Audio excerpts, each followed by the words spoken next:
It's been 25 years. Since Gladiator 1. There's an excitement coming back to the Roman Empire. The first Gladiator had a huge impact across the world. How does it feel? Epic. It's not lost on me what we as a cast of actors and Ridley are stepping into. Roll cameras, action!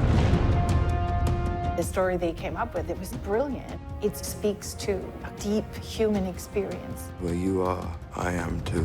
At the start of the film, Rome has been through 20 years of upheaval with the madness of power-hungry people who can buy the throne. There are victories yet still to come. Rome has so many subjects. She must feed them. They can eat war! The whole story is based on Lucius, the child, who was sent away to protect him. Never let them find you. We see him dragged back into Rome, a prisoner. Whose head could I give you that would satisfy this fury? The entire Roman armies. Everything that goes into creating this world is incomparable. This is the biggest film I've been on. It's huge. Cecil B. DeMille on steroids. This is about survival! Survive! All of the things that you see in the film, flooding the Colosseum, wild animals, it's recorded that all of these things happen. This is real. There's nothing like having the real thing. Everywhere you turn, there's thousands of soldiers with beautiful costumes. To walk out in that arena for the second time was pretty amazing. It's grand in scope with sophisticated characters and storytelling. It's all the things that fill in the word epic.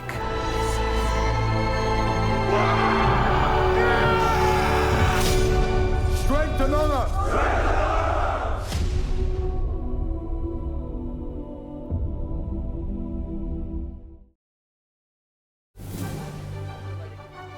Oz represents a place of magic.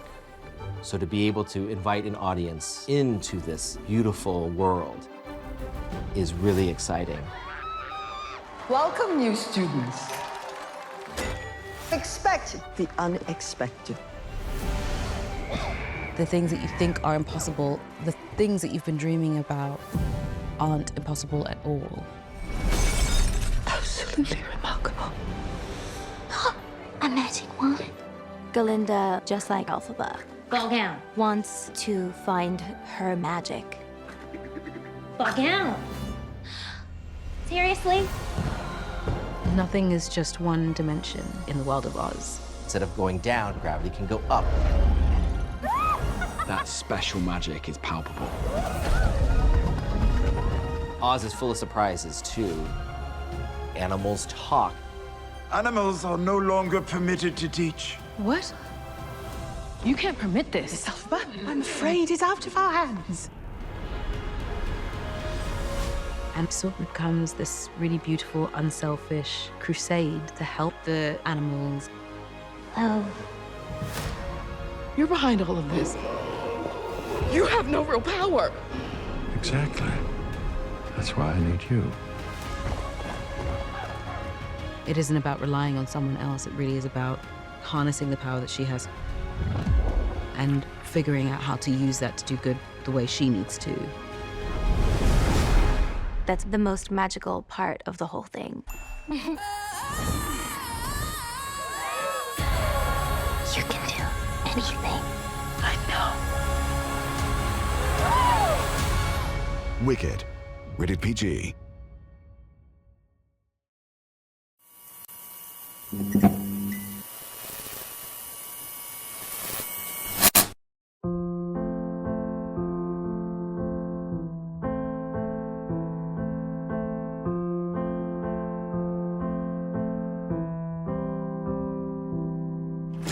Girls. Hi, Dad.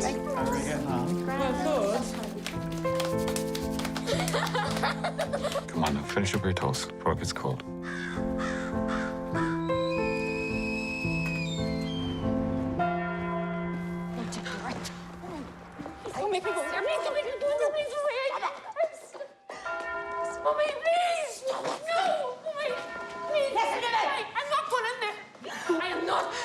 Fine! Daddy!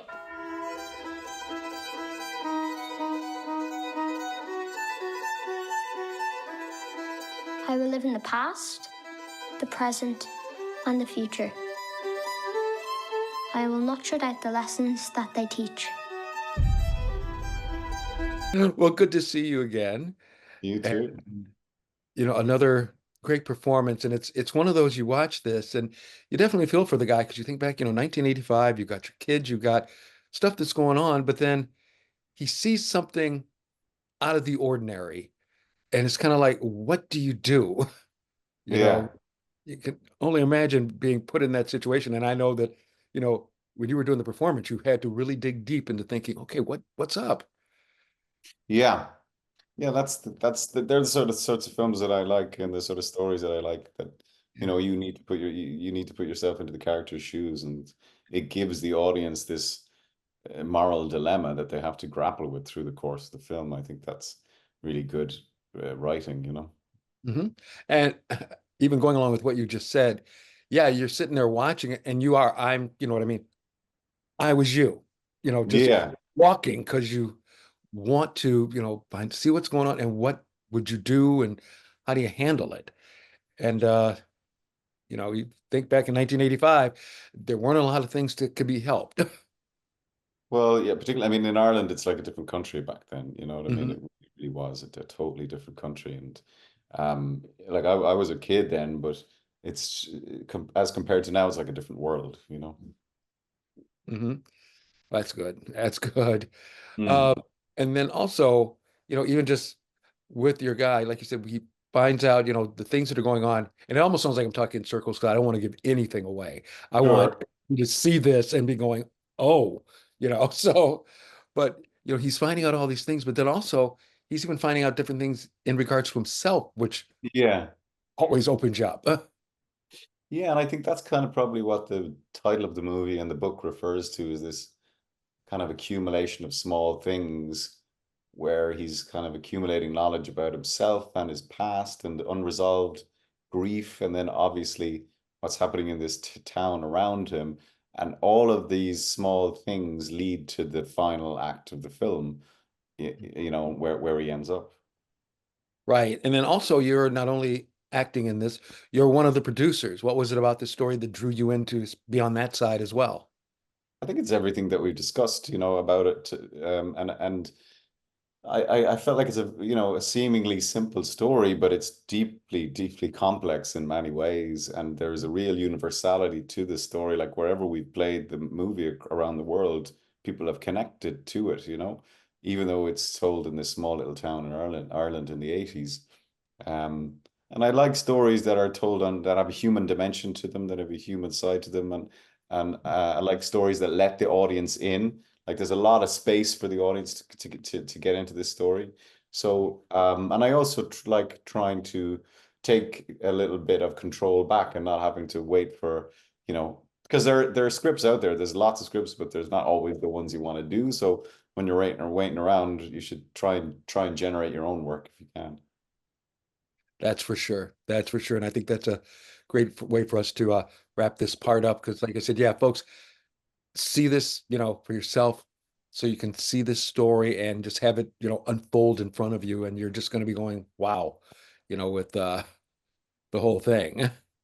Great. Well, thank you. Nice to talk to you. ANORA is compassion and love. ANORA is compassion and love. ANORA is compassion and love. If you want to get on in this life, there are things you have to ignore.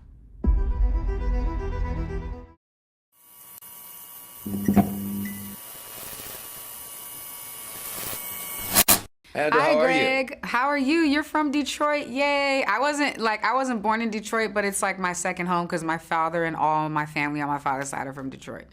Oh, wow. Yeah, my grandmother, I spent time in the summers. My grandmother had a house in Inkster. She literally used to make like dresses for Anita Baker when she was like younger and singing. Oh, jeez. Yeah, Yeah, heavy Detroit connection.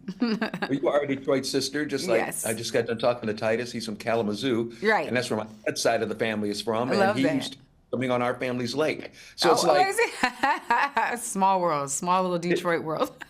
it certainly is. This is so great to see you. Yeah, same. Such a great performance, and Thank wow, you. what a intriguing movie. I Yeah. mean, if you're not pulled in by this, there's something going on. Yeah, you're right. If you don't feel this at all, like you gotta check your pulse. Right? That's right. That's right.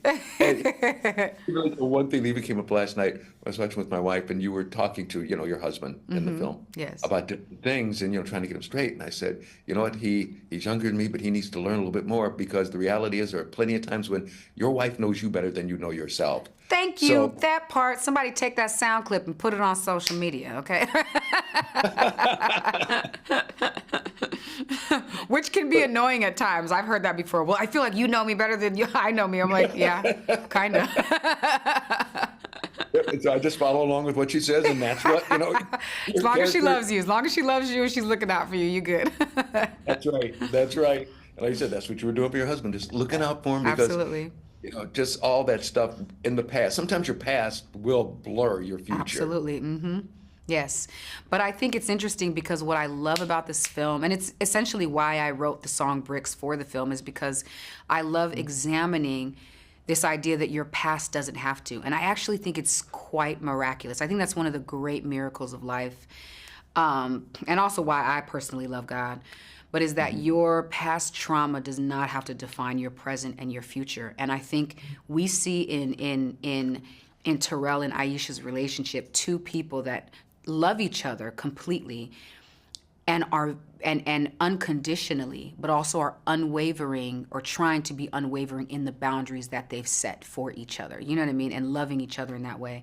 And they've decided this might be our history and the past that we came from, but we will not make it our son's life, and we will not make it our current life. And so I love seeing these two people who are committed to healing. They are committed to, living a life of peace and of joy. And though there will still be issues that come, but having a foundation of communication to be able to get through those things, Absolutely. And like you said, that song. Oh, thank you so much. Just listening to it, if it doesn't move you, you can't be moved. You can't be moved. If it doesn't move you, you're a rock, right? Right. That's absolutely right. But Yes, like you said, yeah, good movie. I mean, as Thank far you. as people to watch. Yeah. Also, excellent performances. Thank you so much. Thank you. So come back to Detroit. I Love know. To take you around. We'll take you to the Motown Museum for a special behind-the-scenes tour. I want to go actually, that's what we need to do. We should take this whole press thing to Detroit. We definitely should do it in Detroit. You know what I mean? And just kind of like, I'm going to tell him that. And this is our sound clip, like you had mentioned earlier. Great, Clock this, y'all. Clock this, okay? Thank you so much. Thank you so much. God bless. I will see you soon for sure. I love it. Thanks. Looking forward to it. Bye-bye. Take care. Bye. Here's your character. She leaves like a big city police department to go to a small town. Everybody thinks that's going to be easy, like the old Andy Griffith show here in America. Just you go fishing, and that's about it. It doesn't turn out that way at all, does it? It does not. There is more to that town, and she can feel it. I think it's also one of the reasons why she stays, because I'm not quite. She doesn't love it.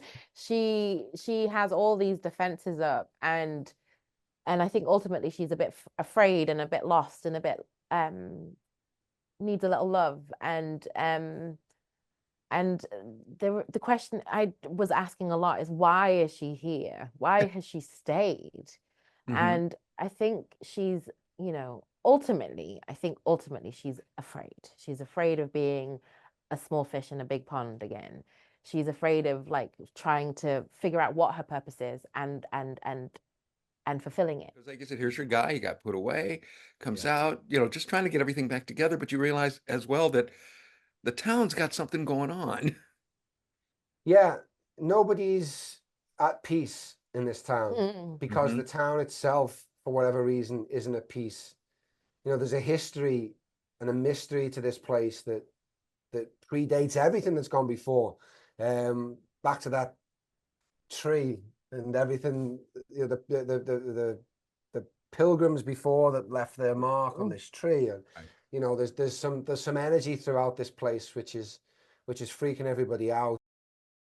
In a nutshell, it's a love story, a comedy, also a feel-good story, and a story that makes people think. Yes, and it's really, look, this is a Michigan-made story. We made it with both Ukrainian diaspora who have been here for a couple generations, but also fresh Ukrainian refugees who are looking for their first job. It's about family, it's about hope, and it's about a wonderful thing called the American dream and connecting in spite of obstacles that are thrown in our way. I love the title, Love and Vodka. Two things that go along with everyone. How did that title come about? In 2018, a high school film teacher by the name of Bobby Fox, or he goes by RJ Fox, he came to me, and my son at the time was at the same high school, Huron High School, where he was a teacher. And I think Bobby had seen that I had just finished a film called Darcy. Okay. And he said to me, I've got a script. Would you like to read it? And it was something that he wrote, I think around 2002, believe it or not, after a real life experience when he had dated a Ukrainian girl, falling crazy in love with her. Were pen pals, and he went over to Ukraine to meet the family. And then you can only imagine what kind of happened from there, right? It was this wonderful madcap fish out of water story about a guy who had no idea about the language, just kind of followed his heart.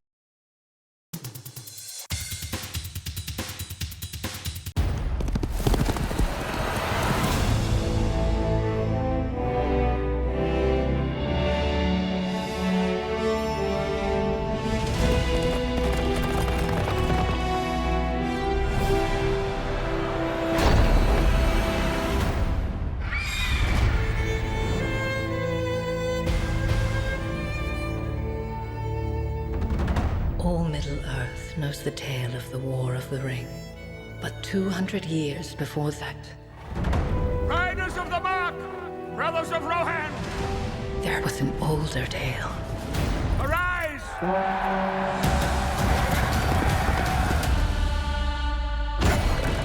We come with an offer to strengthen Rohan. Hedda, daughter of Helm, I, Wolf, seek your hand in marriage. Our fathers speak as if I were not even in the room. I do not want to marry you. You do not seek an alliance. You seek a throne. You will live to regret this, old man. He's dead. You will pay for this with your life. The boy I knew would never wish for war. The boy you knew is gone. Fire! There's so many of them. I pledged to fight for my king. You know nothing of war. I'm the fastest rider you have.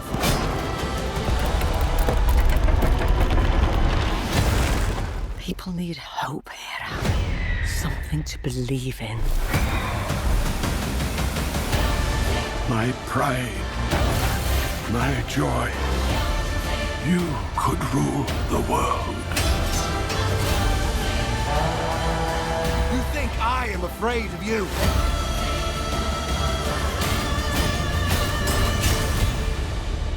You should be.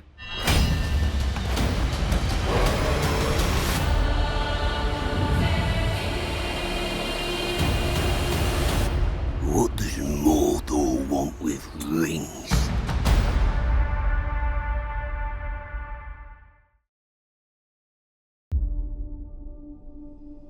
Yo. Yo. Yo. Did you pick up milk? Do you see milk in the fridge? No. Then I didn't pick up the milk. Wonderful. Thank you. Hi, I'm Annie. Hi, I'm Annie. You don't have cash. Let's go to the ATM. We would go chill out in a private room. I got a kid who wants someone who speaks Russian. My Russian is terrible. I can't even roll my R's. No. Я просто хотел тебе предложить. Ты хочешь быть эксклюзивно со мной? 15. Cash up front. Deal. Deal.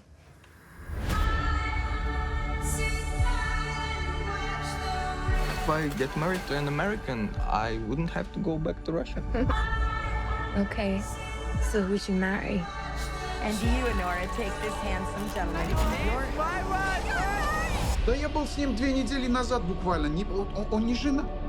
Well, you did tell them, right? Иванжан, открой дверь, пожалуйста. Надо разговор. Ваня, what the... Женился на ней? Да.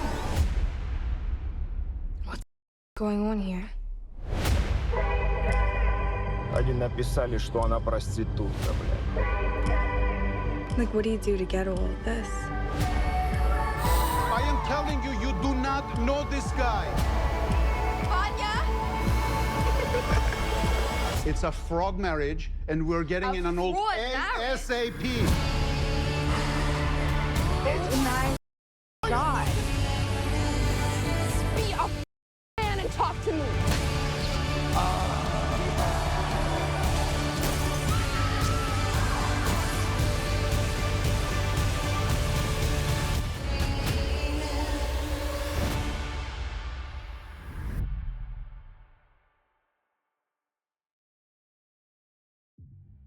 Long time, long time, long time.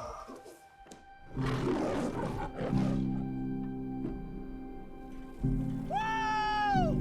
That's it, Em. You're doing great. What happened to that one kid I used to hang with all the time? You don't remember? Remember what? You really don't remember. I don't know what more you want me to remember.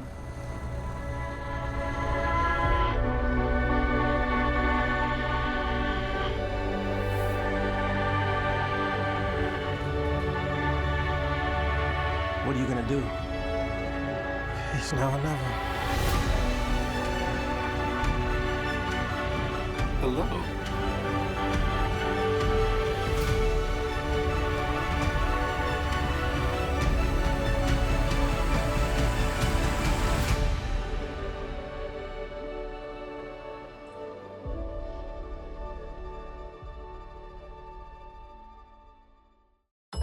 I brought you here to offer you an opportunity.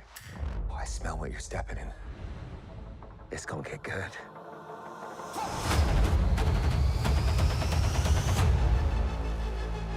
It's been some time, hasn't it?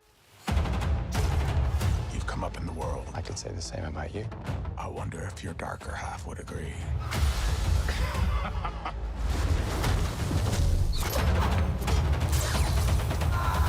Exactly what kind of a lawyer are you? A really good one. This me. Oh! I want to build something undeniable. Anyone who's ever accomplished anything iconic in life has had to do some questionable things to get it done. Up for an adventure? The battle they will sing about for ages.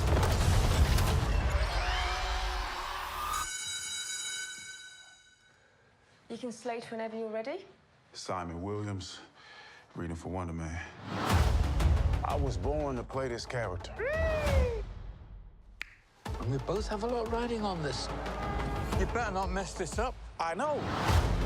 I am ready. I am Marvel Jesus. We have a long road ahead of us. Much to do. Oh my God!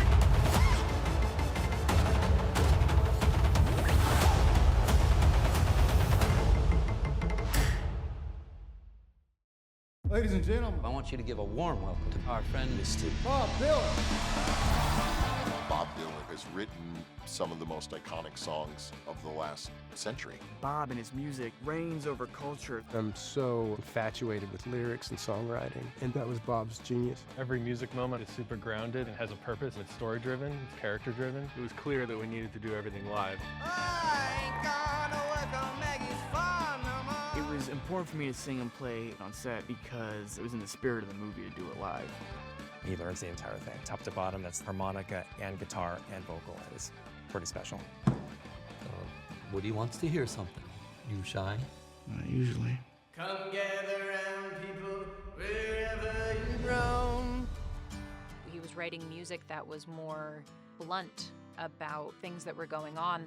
Bob wouldn't let himself be boxed in, which for me as a young artist is the most inspiring. For the times they are a-changing. His genius and the power of his songs and personality ends up elevating him till he's bigger than the movement he was taken into. Many of the artists through American pop culture that had the balls to turn their back on what was expected of them, that moment started with Bob. Once upon a time, you're just so fine. Goosebumps a dime in your prime. Didn't you? Bob has really resisted categorization. He has resisted being put in a box. Not sure they want to hear what I want to play, Johnny. Make some noise, BD. Track some mud on carpet. Oh, how does it feel? These words are relevant. Times they are changing is relevant. Blowing in the wind is relevant. This music's still all over the radio. He changed folk music forever and music forever. Like a complete unknown. Like a rolling stone.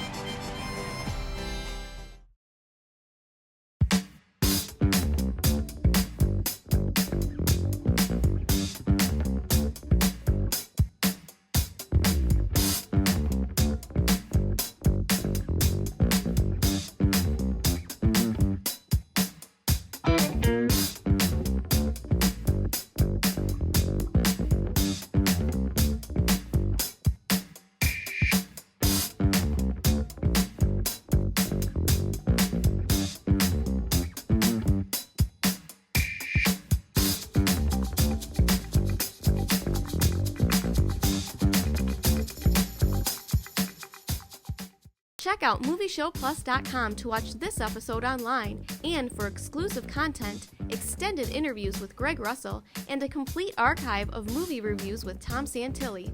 Also, make sure to like and follow us on social media and on our Movie Show Plus YouTube channel.